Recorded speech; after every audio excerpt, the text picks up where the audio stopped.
The Darkseid Oversize Special #1 came out this week from DC Comics. It's part of DC's series of one-shots to celebrate Jack Kirby's 100th birthday. Jack Kirby is deceased, but I think today or recently, I forget which day, would have been his 100th birthday. And Jack Kirby has been a huge figure in the history of American comics. He's contributed a lot of great characters and storylines to Marvel and DC. And in DC's case, one of the things he left, and I think that he created, and I think these days the most famous, has been the Fourth World characters, the New Gods of New Genesis and Apokolips, and things surrounding that. And Darkseid, probably DC's most famous and maybe dangerous cosmic villain. And to honor Kirby's legacy, DC has released a lot of, Fourth World and other Jack Kirby related one-shots honoring characters that he created. And I wanted to review and discuss the Darkseid Oversize Special #1 and talk about its portrayal of the main character Darkseid, because I think that's very important and I really like this issue. But some of the storyline decisions and character, actions in it have made me, left a statement in my mind that I wanted to talk about them. I'm just going to talk about, there's multiple stories in this arc, in this book, because it's an oversized special. I'm just going to talk about the very first story, which was the Darkseid-centric story that takes place on Apokolips, his home planet that he rules as a tyrant. The name of the story is The Resistance, written by Mark Evanier, or Evanier, I'm not sure how to pronounce his name. He's been writing comics for a while. And artist Scott Kolins, who's been drawing comics for a while. And basically, I don't know if I can do this without giving away spoilers, but basically it's about rebels in Apokolips who are rebelling against Darkseid's tyrannical rule. And it's a very good story, but that right there is kind of the problem for me, even though it's very good, in the fact that it's a story where the cover and everything seems like it's about Darkseid, but it's not really about Darkseid at all. It's about these rebels who are trying to get away from him and hate him and are fighting against him. Like, the whole story's told from their point of view. Darkseid is kind of like a supporting character in a story that has been marketed and solicited as something that's about him. I mean, he's definitely a character in it, an important character in it, and everything revolves around him. But it's a lot more about the way people think of him and perceive him than it is about him himself. And that's pretty much what I wanted to discuss. I'll talk about, the storyline elements and what I liked about the issue, because it's a very well-written issue, don't get me wrong. But the one big fault that I have with it is that it didn't get into the mind or the head too much of the biggest character in it, the one that it's supposed to be about. Because Darkseid is supposed to be one of DC's greatest villains, certainly its greatest cosmic villain, or at least the one who's most popular, right? He's like often portrayed as the big bad whenever people run into New Gods characters or whenever DC goes cosmic. And when you look at other great villains in comics like Magneto or Doctor Doom or Lex Luthor, writers have spent a lot of time telling stories a lot of times from their perspective. So we understand what makes these guys tick, why they're so evil, how they see themselves as the hero oftentimes, even though they're really the bad guy. I mean, readers have a really good idea of what villains like those are like. Whereas with this issue, it's just more about what people think of Darkseid and, what they project onto him rather than it is what about Darkseid himself. And Darkseid is a character who debuted in the 1970s, and he's appeared in many comic books since then, and he's also been in animated movies and cartoons. He's in the Injustice 2 video game, and he's going to show up in the DCEU eventually. So I'm not saying that throughout the character's 30 plus years of existence, that DC has never told any story that was told from his point of view or helped explain exactly who this man is psychologically. I'm not saying that, but I'm saying I think with this issue, that's what they should have done, because it's a Darkseid story, or at least that was the way it's been marketed and solicited to people, and it's sort of kind of not. The main character is a girl named Michaela, who leads a group of rebels who live in Armageddon. Armageddon is Apokolips, well, a ghetto on Apokolips. And I think they were kidnapped or put into Granny Goodness's orphanage, and they escaped, and they've been defacing, statues of Darkseid that are around the area. And Darkseid wants to stop this and wants to get rid of them.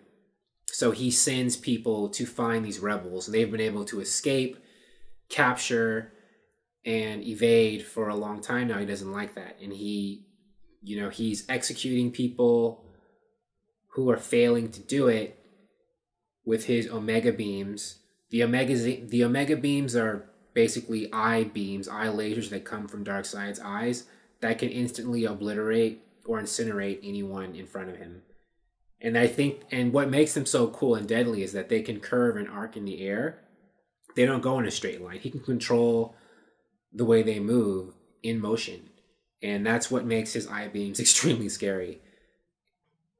The main character in the story, Michaela, she, leads the rebels, and she keeps trying to hide and find new vantage points to lead the resistance and to fight Darkseid and his forces.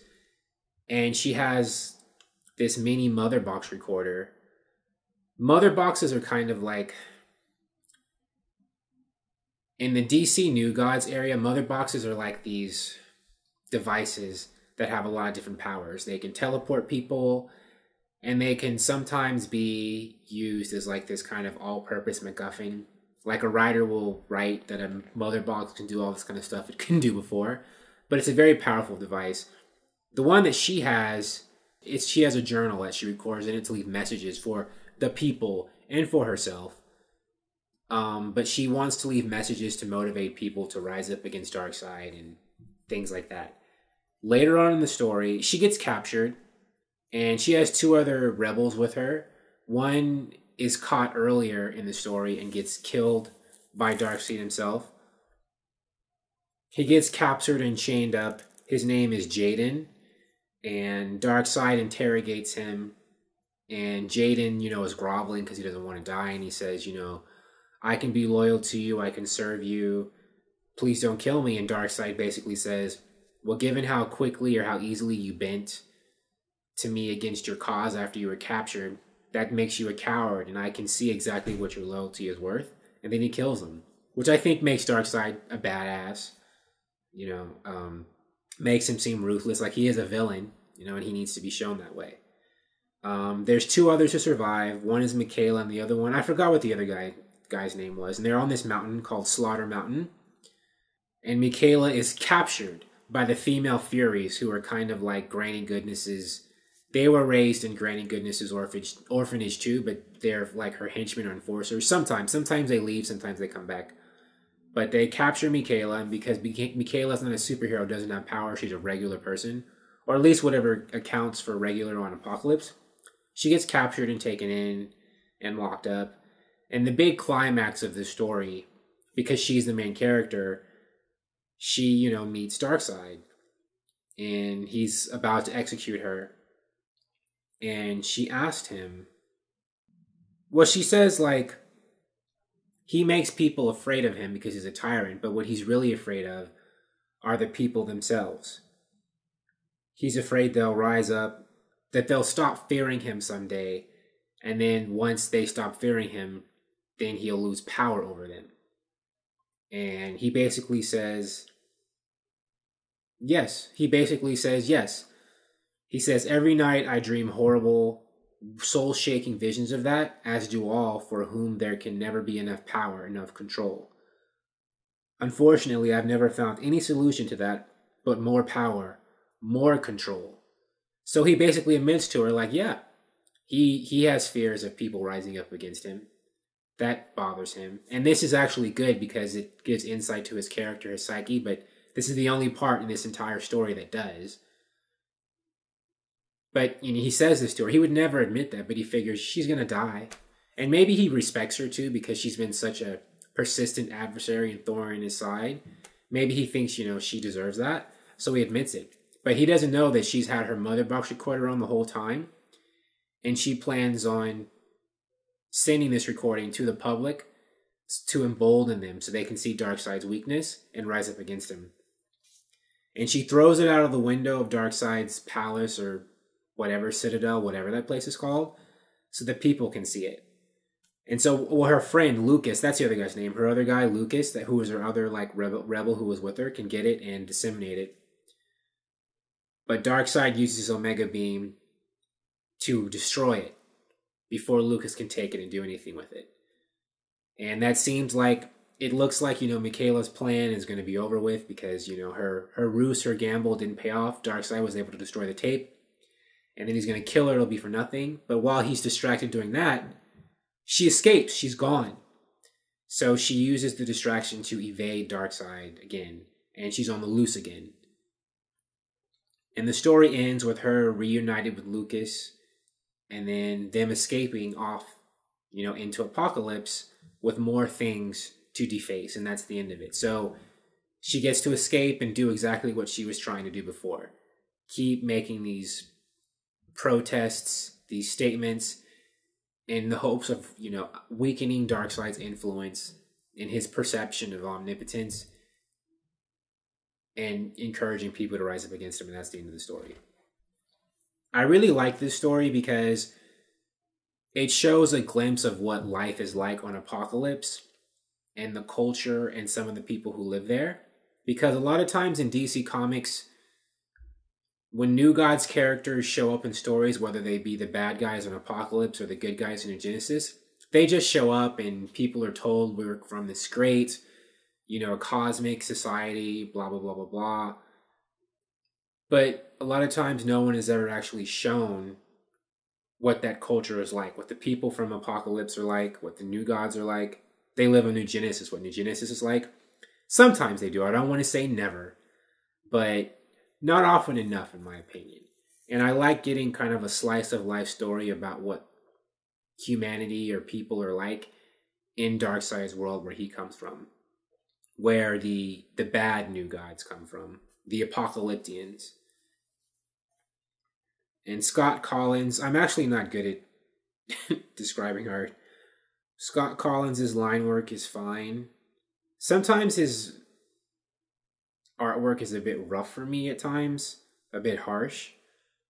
But it may fit this kind of story because Apokolips is supposed to be a very harsh society, a harsh world where everyone is in suffering. And, where all these evil people live, so I guess it fits. But I don't know. Sometimes I just think that the way he draws things is kind of, I don't know. It's so rough that it's not pretty. I guess I prefer pretty art. Not that pretty is always appropriate, but I don't know. I felt it was okay. I thought it was very well inked. And I think Darkseid looks really good right here and there when the close-up of his Omega Beams. The coloring is nice. The coloring is actually pretty vivid, I feel, in places for a storyline that's about this dark, depressing area where you would think everything would be like brown and red and black. And a lot of it is, but there's still a lot of, where appropriate, a lot of really good coloring that stands out in vividness. And I like that. Oh, and I also, as an aside, Darkseid is sporting his skirt. Isn't it weird that a big despot wears a skirt? I know that technically that's not what it is. And, men can wear skirts, and there's actually historically in fashion they've done that, and it's been fine. But I've always thought it was cool that DC's biggest big bad rocks a skirt. But all in all, that's how I felt about Darkseid Oversize Special Number 1. A very good, very well-written story with good characters. But I only wish that the direction it had taken would be spending more time from Darkseid's point of view so we can get into his head and understand what motivates a man like him. A man who's DC's maybe greatest in terms of the one who can do the most damage villain. Somebody who's that magnificent and who's been promoted to that high of a pedestal needs to have character development to be worthy of that role. Not that he hasn't had it or gotten it in other stories. Just in this story, I feel like they should have done that and they didn't do it. But but still a very good story. I highly recommend it. It's out right now this week. Go buy it. Buy it and read it so you can be a bit more educated about Darkseid and the New Gods. And it does make me want to buy a New Gods omnibus sometime so I can read a lot of the original classic stories. But that was my review of Darkseid Oversize Special Number 1 by Mark Evanier and Scott Kolins. The first story in it, Resistance. There's like 2 or 3 other stories, but I haven't read those yet, and I don't feel like reviewing those. But thank you so much for watching this review or listening to it. If you'd like to watch more videos of me talking about DC Comics and other DC movie and TV news and all that kind of stuff and opinions, please subscribe. Thank you for watching, and I will talk to you soon. Bye-bye.